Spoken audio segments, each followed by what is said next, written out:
Qu'as-tu, mon enfant? Je souffre et j'ai très mal. T'as mal où c'est? Ici, sur le côté. Top Santé, votre magazine sanitaire, présenté par Peggy Wabeno, tous les lundis à 14h. Rediffusion lundi 20h.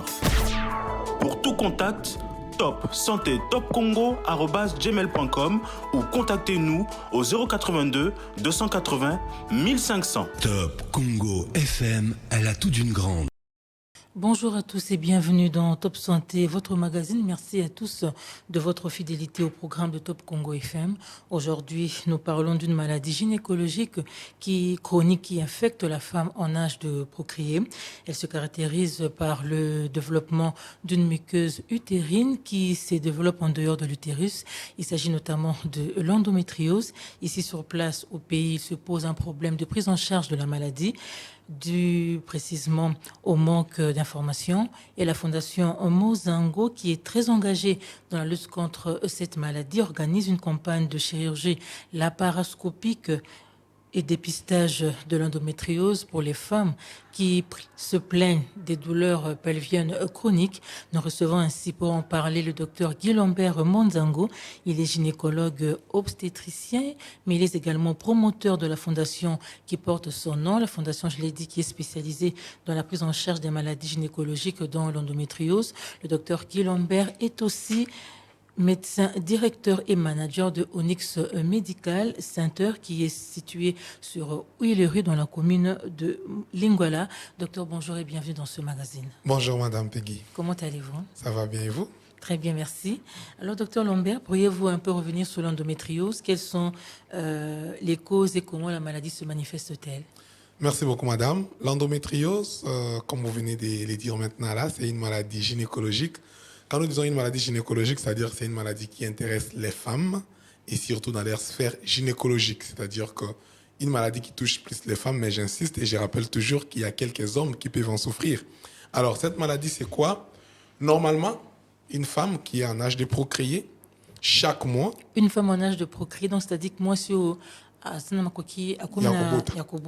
c'est ça, toute femme en âge de procréer qui est encore en activité sexuelle et avec possibilité de tomber enceinte, chaque mois, cette femme-là est censée voir ses règles. Et quand elle voit ses règles, les règles proviennent d'où? Les règles proviennent d'un organe que nous appelons utérus et que les communs d'immortels appellent matrice. Et c'est dans la matrice que les règles sortent. Alors, il y a une couche à l'intérieur de la matrice. Je compare toujours pour mes étudiants la matrice comme un avocat. Et puis, vous enlevez le grain que nous ne mangeons pas à l'intérieur. Il y a une couche chocolat que nous ne mangeons pas aussi, la partie charnée que nous mangeons, et puis la couche externe que nous ne mangeons pas. Alors, la couche interne chocolat que nous ne mangeons pas, nous les comparons à cette couche qui se retrouve à l'intérieur de la matrice qu'on appelle endomètre. Alors, pour une raison ou une autre, cette couche-là, qui produit les sangs des règles, peut se retrouver en dehors de la matrice. Et quand elle se retrouve en dehors de la matrice, elle produit aussi les sangs des règles partout où elle se retrouve. Et la maladie entraînée par ce tissu qui se retrouve en dehors de son endroit habituel, que nous appelons endomètre, la maladie s'appelle endométriose. Alors, na lingala toko lo baboye que endométriose eza maladie moko et touchaka mingi basi. C'est vrai que mibali bakokipe ko bela ngo mais ça quand même rare pas mibali ezwaka mingi basi. Alors, maladie wana eza nini? Makila ya règle au basi bamba monaka chaque mois moi c'est mon règle. Alors partie en autres au epesa makila règle au lieu za la kaka na niveau matrice il faut comme se retrouver libanda matrice na niveau à miso na niveau mutolu na niveau misopo à gauche à droite partout ça peut se retrouver même na niveau cerveau. Alors chaque fois que moi c'est mon akaba règle là comme se former peu kuna. Alors ce qui est na place à libanda ça peut couler comme le sang, mais sinon ce qui va na kacha les moyens couler daté et qu'on peut savoir douleur vraiment intense et qu'on peut perturber via moi si mobimba. Et quels sont les facteurs de risque? Alors en ce qui concerne les facteurs de risque, tout ça pour l'endométriose, on a deux groupes de facteurs de risque. Il y a des facteurs de risque que nous considérons comme confirmés et il y a des facteurs de risque qui continuent encore à être discutés. Mais en dehors des facteurs de risque, nous devons quand même dire qu'il y a des facteurs protecteurs qui protège la femme contre l'endométriose. En ce qui concerne les facteurs de risque, les femmes qui sont minces, de taille, c'est-à-dire qui ont un poids un peu inférieur, c'est-à-dire que pour les corps médicaux, nous disons, ils ont un body mass index un peu inférieur à 25, basé pour courir risque d'endométriose. Celles qui ont vu des règles trop tôt, c'est-à-dire avant l'âge de 12 ans. Les femmes qui n'ont pas eu d'enfants trop tôt, c'est-à-dire qu'avant d'être 35 ans, sans avoir des enfants. Alors qu'il y a certains facteurs de risque qui sont à discuter. Par exemple, aujourd'hui, dans nos recherches locales ici, nous nous sommes rendus compte qu'il y a certaines carences en certaines vitamines, comme la vitamine E, qui constitue un facteur de risque de l'endométriose. Le fait de faire des avortements non sécurisés constitue un facteur de risque. Mais il y a certains facteurs protecteurs aussi, comme il y a certaines femmes qui sont grasses, c'est-à-dire que les femmes obèses, l'obésité quand même, c'est un facteur qui protège contre l'endométriose. Ah bon? Et comment ça s'explique comment? En fait, par le fait qu'on est obèse, on a de moins en moins de règles qui sont régulières. Et parce que les règles sont irrégulières, c'est cette irrégularité des règles qui protège la femme contre les implants de l'endométriose. Ok. Mais est-ce que la cause de l'endométriose des années peut te lever en tout cas, la cause de l'endométriose, jusqu'à présent, les causes restent à moitié ou même plus de la moitié inconnues. Pourquoi? Pourquoi? Parce que l'endométriose, jusqu'aujourd'hui, on la considère comme une maladie liée aux hypothèses. Parce que pour tous à cause, il faut tous à la mesure à expliquer comment cela arrive. Alors, le mécanisme par lequel l'endométriose arrive, il est difficile que le mécanisme moko ait sa explication à type endométriose.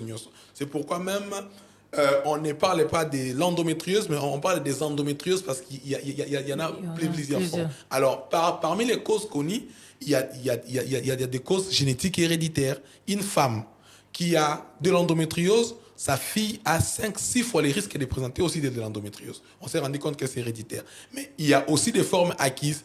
Une personne qu'on a mal opéré les myomes, une personne qu'on a mal opéré les césariennes, par exemple.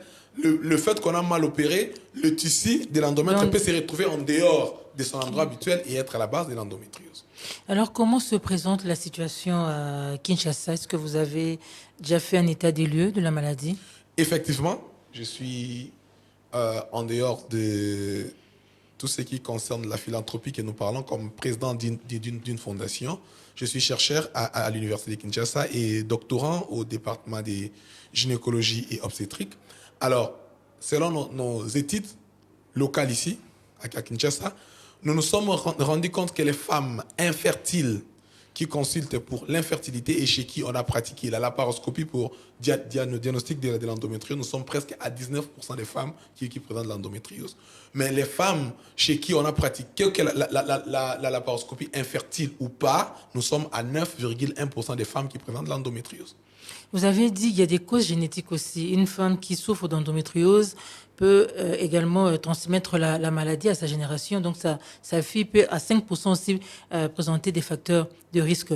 Mais l'évolution de l'endométriose, puisque vous avez déjà cet élément, est-ce que l'évolution de l'endométriose est facile et détectable? Ce qui est vrai, c'est vrai que l'évolution est détectable, mais malheureusement, ce que nous devons dire déjà dans l'avance, c'est que quand quelqu'un souffre d'une maladie comme le paludisme, on sait au moins les signes appropriés pour les paludismes. On sait que la personne peut avoir des fièvres, elle peut avoir des courbatures. Et quand on va faire la goutte épaisse, par exemple, on sait qu'on va trouver des trophées, on sait faire la densité parasitaire et dire qu'effectivement la personne a le paludisme. C'est la grande difficulté que nous avons en endométriose. Il n'y a pas de signes pathognomoniques, c'est-à-dire des signes spécifiques pour l'endométriose. Mais on parle des douleurs pelviennes chroniques. C'est vrai, mais il y a plus de la moitié des femmes qui ont de l'endométriose qui n'ont pas aussi des douleurs pelviennes chroniques. Parce qu'on peut avoir des douleurs pelviennes chroniques et si l'endométriose se localise au niveau de l'abdomen ou du bassin. Mais quand la localisation est en dehors de ces endroits-là, la femme ne présentera jamais. Mais Encore, il y a d'autres femmes qui ont ces endométrioses-là, pelviennes, mais qui sont asymptomatiques, c'est-à-dire qui n'ont pas de signes. C'est ce qui nous limite un peu. Et de deux, il n'y a pas un examen spécifique aujourd'hui pour dire que quand on a ça, en faisant ça, on aura certainement de l'endométriose. C'est vrai qu'en Europe, maintenant, nous avons les tests de la salive qui nous donnent presque une sensibilité et une spécificité au-delà des 90%. Mais au pays, ce n'est pas encore arrivé et nous nous battons. Nous sommes sûrs et certains que nous allons les ramener le plus vite que possible. Et aujourd'hui, vous organisez une campagne de chirurgie laparoscopique et de dépistage de l'endométriose. Qu'est-ce que cela veut dire? Ok, merci beaucoup. En fait, je crois que c'est notre 4e édition que nous puissions faire sur la ville de Kinshasa. C'est une campagne, c'est parmi les objectifs les plus importants ou les plus primordiaux de notre fondation. La fondation Munzango, c'est une fondation qui s'occupe uniquement de la prise en charge de l'endométriose. Alors, qu'est-ce qui se passe? On s'est rendu compte que sur la ville de Kinshasa, déjà, pour poser les diagnostics de l'endométriose, ça demande non pas seulement les moyens pour les malades, mais un plateau technique approprié et un personnel approprié. C'est-à-dire qu'il faut avoir un gynécologue qui est uniquement formé pour les diagnostics et les traitements de l'endométriose, que ce soit les traitements médicaux ou les traitements chirurgicaux. Ça, c'est un problème. De deux, en dehors de poser les diagnostics pour les personnels soignants, le coût de cette prise en charge-là, le coût est exorbitant. C'est-à-dire que pour ne fût-ce que poser les diagnostics de l'endométriose, nous faisons courir les risques aux malades à faire une laparoscopie diagnostique, parce que c'est vrai que nous avons maintenant l'échographie endovaginale qui nous donne beaucoup plus de précision, mais il y a certaines formes où vous faites l'échographie, vous n'avez pas de précision, vous êtes obligé de passer par la laparoscopie et le coût est exorbitant pour les malades. Alors, nous nous sommes posés comme question en disant que c'est vrai que nous sommes des cliniciens, nous sommes des médecins, mais à côté, il y a des personnes qui sont démunies, qui n'ont pas de moyens, mais qui souffrent de l'endométriose. Et en souffrant de l'endométriose, est-ce qu'il faut-il laisser ces personnes-là souffrir de l'endométriose parce qu'ils n'ont pas de moyens? Non, c'est pourquoi la Fondation, chaque année, organise des campagnes, des dépistages, de l'endométriose et de la chirurgie laparoscopique. La chirurgie laparoscopique nous permet, pour des cas où on n'a pas de précision des diagnostics sur l'échographie, passer par la laparoscopie pour poser les diagnostics, et la laparoscopie nous aide aussi à opérer les cas échéants de l'endométriose qui ne nécessitent pas un traitement médical. Donc, si nous faisons cette campagne, c'est pour aider les personnes qui sont démunies. Et c'est quoi sa particularité par rapport aux autres chirurgies? Ok, la particularité par rapport à d'autres chirurgies est que la chirurgie laparoscopique, nous appelons ça des chirurgies minimales invasives. C'est-à-dire que quand nous devons avoir accès à une cavité comme le ventre d'une femme, l'abdomen, il faut ouvrir. Il faut ouvrir largement pour qu'avec mes yeux, que je voie ce que je suis en train de faire sur la matrice, sur les trompes, sur les ovaires. Mais avec la chirurgie laparoscopique, je ne fais pas des ouvertures larges. Avec un petit trou de 10 mm.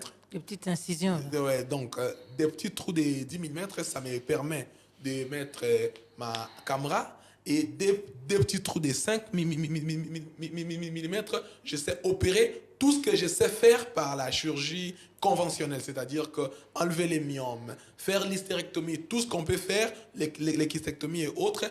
Alors, si nous insistons sur cette particularité encore, les femmes chez qui nous opérons par laparoscopie, après 2 heures du temps, elles peuvent rentrer à la maison. C'est-à-dire que le coût même de l'hospitalisation est réduit et les infections post-opératoires sont moins, et même les douleurs post-opératoires en cas de chirurgie laparoscopique. Parce que c'est vrai, je dois profiter de votre micro pour dire qu'il y a beaucoup de gens qui quittent ces pays, qui vont à l'étranger pour faire que la chirurgie laparoscopique. Et je crois qu'on doit quand même donner un coup de chapeau à ces quelques rares Congolais qui se battent pour ramener ces techniques au pays. Et là, je salue l'un de mes aînés que je respecte beaucoup, les professeurs Nzaou, les professeurs Mboloko, les docteurs Tchamou, qui nous ont initiés sur ce chemin de la chirurgie laparoscopique. Alors, vous avez dit que vous organisez cette campagne de la ville pour aider les démunis, les femmes qui souffrent d'endométriose, mais qui n'ont pas assez d'argent pour la prise en charge. Mais comment la campagne va-t-elle s'organiser? OK. En fait, la campagne commence le 23 septembre. La campagne commence du 23 septembre au 23 octobre. C'est vrai que les interventions peuvent déborder. Alors, il y a une équipe européenne qui va nous accompagner de l'hôpital Erasme qui sera avec nous ensemble. Et Pourquoi une équipe européenne? Vous venez à peine de citer vos aînés ici. Pourquoi ne pas se faire accompagner par les aînés plutôt que des médecins étrangers? C'est une très bonne question. En fait, il est toujours important de bénéficier des expériences des autres qui ont des moyens plus que nous, parce que leur présence va nous faire bénéficier de leur expérience. C'est vrai que c'est là aussi chez eux que nous sommes formés, mais opérer avec eux, nous avons l'avantage d'ajouter encore un plus sur ce que nous avons ici. Alors, pour la campagne, qu'est-ce que nous allons faire? Chaque personne qui sera intéressée par les signes que je vais dire ici, vous allez appeler sur un numéro et l'enregistrement va commencer du 7 septembre au 20 septembre. Et il y a des numéros que nous allons donner. Les numéros sur appel normal et les numéros par WhatsApp. Les numéros de WhatsApp, il suffit d'envoyer votre nom et votre numéro de téléphone. Mes services vont s'en occuper pour vous appeler, pour vous dire quel jour vous devez passer pour la consultation. Et pour les numéros d'appel local, il suffit que vous appelez, vous donnez votre nom et votre numéro. Alors, la campagne va constituer d'abord par une consultation.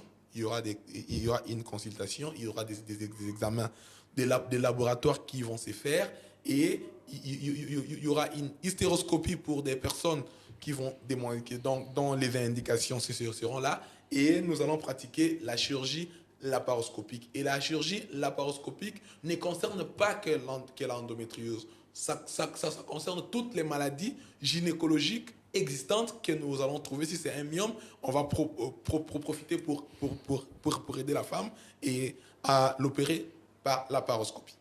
Et qui sont éligibles? Seulement les femmes qui ont des douleurs ou celles qui ne ressentent rien peuvent aussi appeler et se présenter?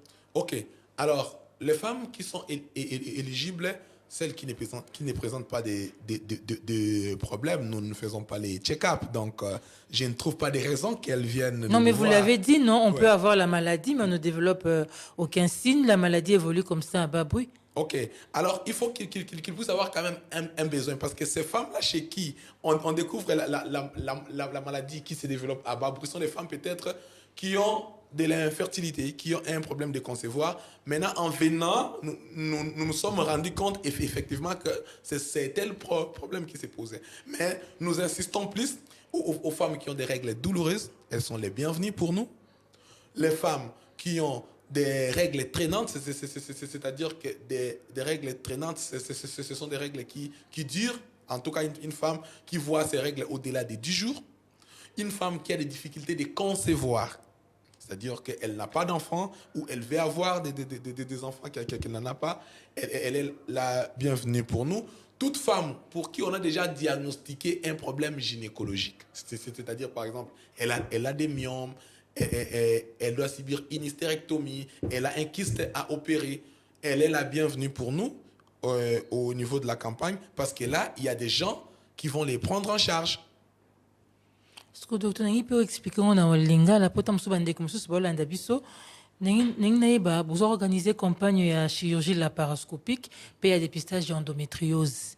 Et l'inko l'exapendani ni pe ko sale malolenge nini. OK. En fait, merci beaucoup madame Peggy. Campagne wana eko sale maboy. Moto yo surtout azana ba signe no tanga sikoyo comme ba règle et ça la capacité azana ba règle douloureuse. moto o ba règle na e bimaka ibele, c'est-à-dire que au-delà de 10 jours moto o ba règle soit e katana soit e bimaka mingite. Tout problème gynécologique o akoyi kozala yango moto oyo basi ba pesa ye ba diagnostic azana myome azana difficulté ke ba opérer ye ba pesa ke diagnostic par exemple que non azana kyste mais azana moyen te moto tout azana difficulté à kobota, c'est-à-dire que azana libala sali plus d'une année azana mwana te. Ce sont ces personnes là nde toza ko benga bango na campagne oyo. C'est vrai qu'il y a des personnes qui basent ces interventions-là en charge. Alors, les places, c'est vrai que c'est limité. Vous Combien de personnes? En termes de nombre. En tout cas, le maximum de personnes à consulter pour nous pendant un mois, c'est 500 personnes. Et le maximum de personnes à opérer, c'est au moins 50 personnes qu'on doit opérer. Gratuitement. Gratuitement. En tout cas, c'est que le malade va payer lui-même, ce sont les médicaments post-opératoires, les kits opératoires qu'on pourra utiliser, mais l'acte opératoire sera gratuit. C'est-à-dire que même c'est une laparoscopie que nous faisons payer à 3 à 4 000 $, on va l'opérer gratuitement. Docteur, ce que la laparoscopie, on comprendre en gros, la paroscopie na lingala na koyo koloba boye. En fait, eza lo lengi moko ya coopérer bato mais sans ko fungola libumu na ndenge ya munene. C'est-à-dire que tokomi se servir na caméra, na écran na biso, toza ko mona malade na écran na comme écran ya télévision et puis toza na facilité à kolongola malade. Alors, la paroscopie wana avantage nango eza nini? Moto azana pota mulaite azana cicatrice te kotikala et de deux le même jour tu as opéré quelle que soit grandeur il y a opération tout ça là qui a la possibilité à rozonga ndako ba douleur après opération na la paroscopie et ça la mingité comme na ba opération tout ça là ya ko fungula libo. On va qui peut qu'il y a 2 numéros à contacter, ben numéro en wezanine sur copier okay. ça. Parmi les numéros à contacter na appel normal, c'est-à-dire appel local sans WhatsApp, c'est 083 60 55 68 0. Je me répète encore, 083 60 55 68 0. Alors, pour ceux qui peuvent envoyer leur nom par WhatsApp, c'est 085 81 40 841. Je me répète encore, 085 81 40 841. Donc, Oya WhatsApp, Bobeng on appel normal parce que ce n'est pas en ligne en appel normal. Oya appel normal, c'est les numéros ou appel local, disons, c'est les numéros Vodacom. Et les numéros WhatsApp, et Vakaka, numéro il y a Orange Wana, envoyez le message par ces numéros-là. La campagne est ouverte à tout le monde. Est-ce qu'il y a des critères à remplir? Il n'y a pas de critères à remplir. Le seul critère est que vous devez appeler. Comme nous avons lancé, c'est 17 au 20, appelez. Et on doit vous rassurer que vous êtes parmi les 500 que nous attendons. Et dès que les chiffres des 500... Donc, les enregistrements commencent du 17 septembre au 20 septembre. Donc, si nous atteignons les 10, le nombre des 500, on va arrêter. Parce que les moyens que nous avons, c'est pour consulter au moins 500 personnes. Alors, quel avantage y a-t-il à se faire dépister par rapport à cette pathologie? L'avantage est que plus tôt on a les diagnostics de la maladie, plus bon est les pronostics. Et plus tard, on a les diagnostics de la maladie, plus sombre est les diagnostics. Et les pronostics. Alors, ça va se faire comment concrètement? Que plus tôt on se fait dépister, plus bonne sera la prise en charge. Et au sein le masco, ni bakoya wapi, bako s'enregistrer mais bakoya wapi. Ok. Alors, bato barben on a numéro to pesiwana. Alors, l'hôpital, c'est à Huiléry, croisement à Keti Huiléry, numéro 171. C'est Onyx Medical Center. C'est là que les gens doivent venir. Mais Bato Baroya Bango Moroté. C'est-à-dire que vous allez donner les numéros. Mes services vont vous rappeler. Ils vont d'abord vous rappeler pour vous confirmer au plus tard les 20 que voilà, votre nom a été parmi les 500. Déjà, quand vous appelez, on vous dit OK, vous êtes retenu parmi les 500. Et quand vous appelez après, on vous dit que les 500 c'est déjà clôturé. Là, on vous dira c'est certainement que c'est clôturé. Plus tôt vous appelez, plus vous avez la chance d'être éligible parmi les personnes que nous allons appeler. Alors, l'organisation s'est faite de la manière suivante. On va appeler toujours 48 heures avant pour vous dire que vous serez consulté tel jour. OK? On doit préalablement vous dire que voilà, vous allez venir pour la consultation, voilà, vous allez venir tel jour, tel jour. La consultation, elle est gratuite. Je précise bien, la consultation, elle est gratuite. On ne paiera rien pour une consultation gynécologique. Ce sont des gynécologues qui vont vous consulter. Les gynécologues des cliniques universitaires seront là pour vous consulter gratuitement. Et sur quoi va reposer le traitement? Le traitement sera médical et chirurgical. Le traitement médical, on va prescrire des médicaments appropriés pour l'endométriose. Et les traitements chirurgicaux, les personnes qui seront éligibles pour les traitements chirurgicaux sont ceux-là qui vont bénéficier d'une chirurgie laparoscopique gratuite. Mais docteur, est-ce que c'est possible aussi, après la campagne, après plutôt la prise en charge médicale, après la chirurgie, est-ce que c'est possible de retrouver une vie normale? Oui, c'est possible de retrouver une vie normale. En tout cas, c'est vraiment possible de retrouver une vie normale. C'est vrai que nous devons le dire, comme cliniciens et comme chercheurs, que dire qu'on est guéri de l'endométriose, c'est difficile de le confirmer. C'est une maladie qui, généralement, je pèse les mots, commence dès que l'on voit les règles, et c'est une maladie qui est censée disparaître lorsqu'on ne voit plus ces règles. Donc à la ménopause? À la ménopause. C'est une maladie, je pèse bien les mots, qui est censée disparaître. Donc, c'est-à-dire que dire que tu es guéri de l'endométriose, c'est non, mais il est possible que ta qualité de vie s'améliore suite à la prise en charge que nous donnons, soit médicale ou chirurgicale, selon les cas. Parce que le vrai problème des femmes qui ont de l'endométriose, c'est la douleur et l'infertilité. C'est les deux grands problèmes. Et cette douleur-là va des règles douloureuses, des douleurs pendant des rapports sexuels, des douleurs pendant qu'elle urine, des douleurs pendant qu'elle va à selle, des douleurs pelviennes chroniques qui persistent vraiment.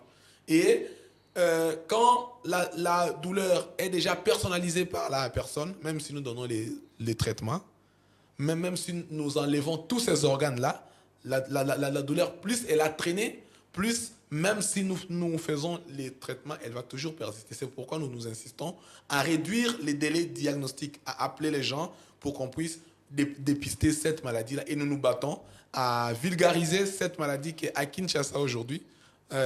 Parmi mes rêves, que quand vous allez dans un marché, vous demandez à une maman c'est quoi les kystes ovariens, elle en a déjà entendu parler de ça. Mais l'endométriose pose encore un problème et nous battons que les gens connaissent l'endométriose parce qu'une fille qui a déjà des règles douloureuses dès les bas âges, nous devons déjà identifier pour savoir si c'est de l'endométriose ou pas. Parce qu'on les passe d'une façon banale en disant que non, quand il va accoucher, tout va prendre fin, alors qu'en réalité, c'est une maladie qui commence déjà dès les bas âges.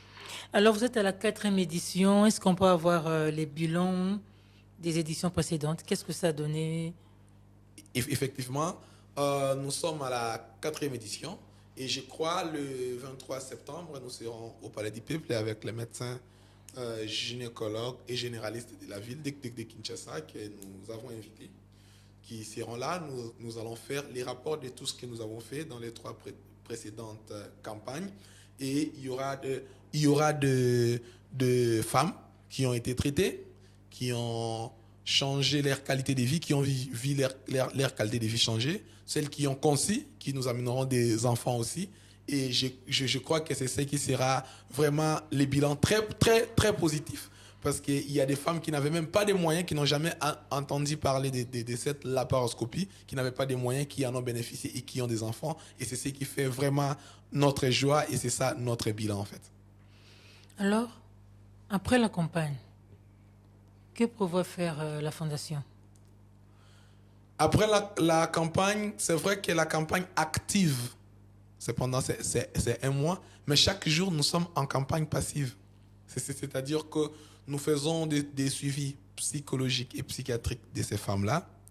Et puis, nous continuons toujours à prendre en charge chaque semaine. J'ai des journées de consultation pour des femmes qui souffrent de l'endométriose. Et chaque semaine, les femmes qui prennent rendez-vous, celles qui ont déjà l'endométriose ou celles qui ont les signes de l'endométriose, sont consultées à Onyx Medical Center gratuitement. Même en dehors des campagnes. Alors, est-ce qu'on peut dire aujourd'hui que l'endométriose est un problème de santé publique à RDC? Effectivement, l'endométriose, c'est un problème. C'est vraiment un problème. Et je pèse bien le mot en disant que c'est encore sous-diagnostiqué. C'est encore sous-diagnostiqué. Alors qu'il y a des gynécologues, il y a des médecins qualifiés. Oui, effectivement, il y a des médecins qualifiés. C'est comme vous avez dit, il y a des gynécologues. Mais tout gynécologue ne fait pas que de l'endométriose. La gynécologie, c'est vraiment vaste. C'est-à-dire que c'est vrai que nous faisons la spécialisation, mais en dehors de la spécialisation, il y a une hyper spécialisation. Je suis gynécologue obstétricien, mais je ne fais pas de l'obstétrique. Je fais que de la gynécologie. Et dans cette gynécologie, je ne suis que dans l'endométriose et dans la chirurgie laparoscopique. Donc, il y a moins de spécialistes sur l'endométriose dans notre pays et nous nous battons pour attirer les gens de s'y intéresser parce que c'est vraiment un problème. Parce que quand nous avons en moyenne 10% des femmes qui souffrent de l'endométriose, c'est-à-dire que quand nous avons 10 millions de la population féminine à Kinshasa, en moyenne, il y a au moins 1 million qui en souffrent, c'est beaucoup. Et une seule personne ou une poignée de personnes ne saura pas les traiter. C'est pourquoi nous nous battons à l'université de Kinshasa pour former et attirer les gens pour s'intéresser à la gynécologie et précisément à la chirurgie endoscopique et laparoscopique pour sauver les femmes et redonner le sourire aux femmes qui souffrent de l'endométriose. Est-ce que vous recevez de soutien dans le cadre de ces activités que vous menez? Oui, effectivement, on a des soutiens. Il y a des individus, il y a quelques entreprises qui se battent. Et puis, malheureusement, ces soutiens-là et les entreprises, ils nous obligent de ne pas dire ce qu'ils sont en train de faire, mais nous les remercions et nous les saluons à distance. Il y a certains individus qui prennent en charge 10, 15, 20 femmes, qui achètent les kits opératoires pour ces femmes-là, qui prennent leur chirurgie en charge, que nous félicitons. Et nous toquons encore des portes à gauche, à droite, parce que notre objectif est d'aller même en province pour voir comment faire la chirurgie laparoscopique pour ces démunis-là, parce que déjà, c'est vrai qu'à Kinshasa, nous avons des démunis, mais nous supposons qu'à l'intérieur des pays, nous avons encore des démunis, plus démunis que les démunis de Kinshasa. Mais est-ce que vous avez déjà saisi le ministère de la Santé publique par rapport à cette question? Oui, et effectivement, il y a quelques années que nous avions saisi, et puis nous sommes d'ailleurs vraiment pour parler. Nous nous battons pour que si les ministres nous suivent, c'est un aîné que j'ai sali avec beaucoup de respect. Nous nous battons et nous prions qu'on puisse aussi jeter un coup d'œil sur une direction ou un programme qui va vraiment s'occuper de l'endométriose, parce que c'est un problème très sérieux pour ces pays. Surtout que nous sommes en train de nous occidentaliser et nos manières de vivre changent. Et comme le changement alimentaire, c'est parmi les facteurs qui font promouvoir le risque de l'endométriose, c'est vrai que les années à venir, dans nos projections des recherches, on aura encore beaucoup de femmes qui vont souffrir de l'endométriose. Si on pouvait nous faire un programme qui va s'occuper uniquement du dépistage et du traitement de l'endométriose, ça sauverait beaucoup de ces femmes-là qui souffrent de douleurs, et ça leur redonnerait quand même espoir. Docteur Guy Lambert, nalingi pe olimbola mom qui na lingala ndento tukolo basiko awa endométriose le OS que ça problème ya santé publique.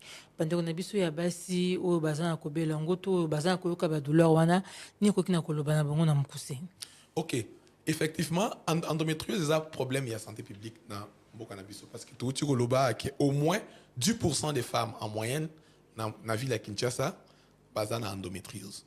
Alors, déjà, ceux qui ont 10 millions de personnes, c'est-à-dire que ceux qui 10 millions à Bassi, au moins 1 million ont la maladie. Alors, biso bato toza komi s'occuper na maladie wana toza muke pour la ville à Kinshasa déjà. Alors nous nous battons à l'université pour to benda pe bato musto pe sabango posa ya kosunga basi o bazana problème wana. Alors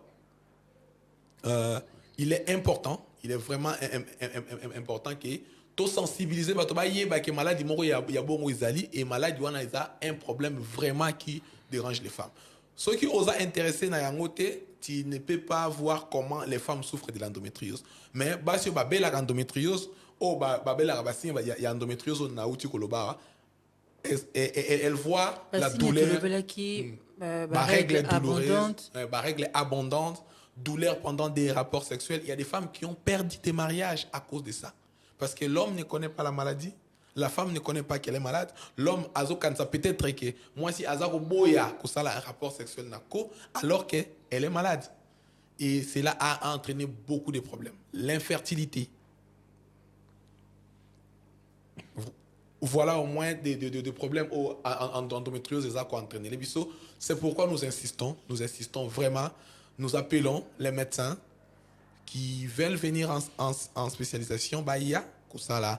Maladie Oyo, c'est une maladie vraiment émergente et vraiment que je considère comme une maladie longtemps oubliée. Et nous nous battons que l'endométriose sorte du lot des maladies chroniques négligées, que ça devienne vraiment une maladie à grande importance parce que les femmes qui en souffrent, nous en sentons la douleur.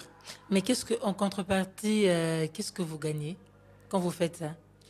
En fait, nous gagnons quelque chose. C'est que nous gagnons un corps. Nous avons plusieurs niveaux où nous avons gagné. La première des choses, c'est ça que nous sommes formateurs de médecins en spécialisation. C'est-à-dire que pendant que nous faisons la campagne, nos assistants des cliniques universitaires vont bénéficier pour voir des cas, parce qu'il y a des gens qui n'ont pas de moyens pour venir à l'hôpital, à la campagne, Tozan Nabaka et Belé. Nous bénéficions de ça que nous avons maintenant, vous m'avez posé une question ici, quelle est la fréquence de l'endométriose dans la ville à Kinshasa au moins, selon nos études locales. C'est au décours des campagnes que nous pouvons faire des articles, et que nous faisons d'ailleurs des articles qui nous concernent ici pour avoir l'information et l'ampleur du problème. Mais aussi comme entrepreneur, comme manager des Onyx Medical Center, nous avons les devoirs comme SARL de faire une partie philanthropique, c'est-à-dire que la Fondation Monsango, c'est la partie philanthropique de Onyx Medical Center comme SARL. Nous avons les devoirs aussi d'aider.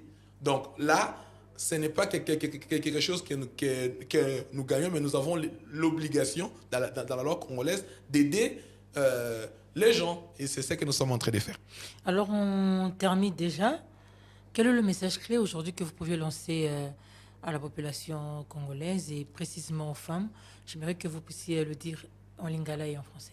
Ok. Le message clé que nous pouvons lancer aux femmes et à toute la population congolaise est que, l'endométriose, c'est un problème. Et c'est un problème qui existe pour tous les pays. Parce qu'il y a ces coins là où on ne sait même pas poser les diagnostics d'endométriose. Donc, c'est un problème. Et les femmes qui en souffrent, nous les appelons. Même si elles sont à l'intérieur. Quand vous dites les femmes, est-ce que les religieuses aussi en souffrent? Bien sûr que oui. Quand je parle des femmes, c'est toutes les femmes. Que ce soit les religieuses, que ce soit les musulmanes, que ce soit les bouddhistes. Tout le monde est la bienvenue. Tout le monde est la bienvenue pour nous. Alors, tout ce que je peux ajouter encore pour clôturer pour ces femmes-là est que nous nous battons. Les femmes qui souffrent de l'endométriose doivent savoir qu'il y a certaines personnes qui ne dorment pas, qui payent leurs billets, qui vont se faire former à l'étranger pour trouver solution à leurs problèmes et leur redonner les sourires. Donc, je peux me résumer à Lingala en disant que Basio Bazobe l'endométriose, Bakansate qu'ils sont abandonnés, l'université de Kinshasa pense à eux et nous nous battons, Tozo Bunda, nuit et jour, battons quelque part, Baza pour sacrifier Pongi na bango, recherche na bango pour trouver solution à ces femmes-là. Est-ce qu'un jour on pourra aussi trouver un remède, un traitement définitif par rapport à l'endométriose? Effectivement, nous ne sommes plus loin. Nous ne sommes plus loin. Avec l'avènement de la biologie moléculaire, avec l'avènement de la génétique et de l'épigénétique, bon là je parle vraiment médical, nous avons un grand espoir parce qu'il y a déjà beaucoup de médicaments et des molécules qui sont en expérimentation. Nous espérons que dans un futur proche, nous allons absolument avoir un traitement médical pour l'endométriose qui sera vraiment pour guérir totalement la maladie. Là, nous espérons. Et en attendant, vous organisez des campagnes? En attendant, nous organisons des campagnes pour soulager les femmes qui en souffrent et pour résoudre les deux problèmes, comme je vous ai dit, la douleur ou les douleurs que ces femmes-là présentent et l'infertilité. Parce qu'une femme qui a de l'endométriose, qui a de l'infertilité, le fait qu'elle ait déjà un enfant, le fait de tomber enceinte, ça va reposer sa matrice au-delà d'une année. C'est parmi les facteurs qui réduisent aussi la maladie. Alors, vous pouvez rappeler sur votre campagne qui démarre ce 23 septembre? Oui, nous rappelons à tout le monde, les femmes qui sont concernées, ce sont les femmes qui ont des règles douloureuses, les femmes qui ont des règles en petite quantité, des femmes qui ont des règles abondantes, des femmes qui règlent au-delà de 7 à 10 jours, des femmes qui ont de l'infertilité, c'est-à-dire que c'est que le commun des mortels parle de la stérilité, des femmes qui n'ont pas d'enfants ou des couples qui n'ont pas d'enfants. Et les femmes qui ont développé une stérilité secondaire, elles peuvent venir aussi? Bien sûr, que ce soit la stérilité primaire ou secondaire, elles sont les bienvenues pour nous. Pour toutes ces femmes-là, nous leur disons d'appeler par l'appel local au 083 60 55 680 et envoyer le message ou appeler par WhatsApp au 0425 81 40 841. Elles seront enregistrées, elles seront consultées gratuitement. La consultation, elle est gratuite, elles ne paieront rien pour la consultation. Et les examens,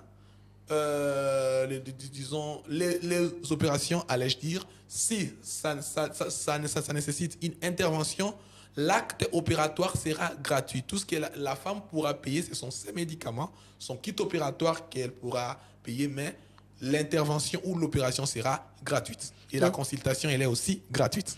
On a vu si on va affecter un problème ou une douleur pelvienne chronique, on va avoir règles douloureuses, on va avoir plutôt règles abondantes, règles douloureuses, on va avoir règles milaï. Donc, on est singeli, kobenga pour se présenter, pour bénéficier d'un service nabino. C'est ça. Voilà, merci beaucoup, docteur Guy Lambert. Merci beaucoup, Madame Peggy. Voilà, c'est par ici que nous bouclons notre émission. Aujourd'hui, nous avions parlé du diagnostic et de la prise en charge de l'endométriose, cette maladie silencieuse mais dévastatrice, une maladie observée uniquement le plus souvent chez les femmes, même si les hommes peuvent aussi en souffrir, mais beaucoup plus les femmes en âge de procréer. Il s'agit là d'un problème de santé publique en RDC et le diagnostic pose encore problème parce qu'il n'y a pas assez d'informations sur la maladie. C'est ainsi que la Fondation Monzango Sibo organise une campagne de dépistage gratuit de maladies gynécologiques, notamment l'endométriose. Cette campagne démarre le 23 septembre prochain et va durer donc un mois. Il n'y a pas de critères à remplir, mais un enregistrement s'impose au préalable. Vous pouvez donc contacter le numéro qui ont été communiqués au cours de cette émission pour se faire enregistrer. Je rappelle que nous avons reçu le docteur Guy Lambert Monzango. Il est le promoteur de la fondation qui porte son nom, une fondation qui est engagée dans la lutte contre dans la prise en charge de l'endométriose. Il est également gynécologue obstétricien et quoi encore, docteur? Et chirurgien laparoscopiste. Voilà. Merci beaucoup de nous avoir suivis. Je dis merci à l'équipe technique qui m'a accompagné aujourd'hui. Merci à Miguel Mena. Merci à Patrick Mungongo. Vos suggestions, vos remarques nous intéressent. Appelez-nous, écrivez-nous. On se retrouve donc la semaine prochaine pour un nouveau numéro. Au revoir et prenez soin de vous. Maman, viens voir. Qu'as-tu, mon enfant?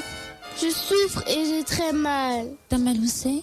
Ici, sur le côté. Top Santé, votre magazine sanitaire, présenté par Peggy Wabeno, tous les lundis à 14h. Rediffusion lundi 20h. Pour tout contact, Top Santé Top Congo @gmail.com ou contactez-nous au 082 280 1500. Top Congo FM à la toute d'une grande.